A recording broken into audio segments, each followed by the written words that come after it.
ফ্রিজের ক্যাবিনেট ভালোভাবে পরিষ্কার করে নিন। পরিষ্কার করার পূর্বে ফ্রিজের পাওয়ার প্লাগটি বন্ধ করুন। ফ্রিজে একসাথে অধিক মাংস সংরক্ষণের জন্য বড় বড় প্যাকেট না করে 1 থেকে 1.5 কেজির ছোট ছোট এয়ারটাইট ব্যাগ বা জিপলক ব্যাগে রাখলে মাংস 3 গুণ দ্রুত জমাট হয়।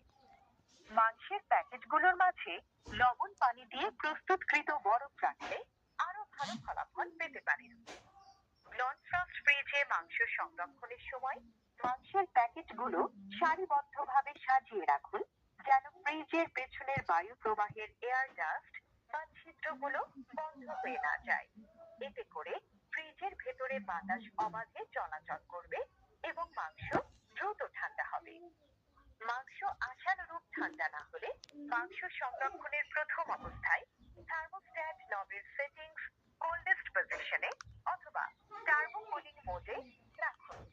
ডিসপ্লে সহ ফ্রিজের ক্ষেত্রে নরমাল অংশের জন্য 5 ডিগ্রি সেন্টিগ্রেড এবং ফ্রিজারের অংশের জন্য -18 ডিগ্রি সেন্টিগ্রেড সেট করুন। আশা করি উল্লেখিত নিয়ম মেনে চললে আপনি খাবার সংরক্ষণে ভালো ফলাফল পাবেন।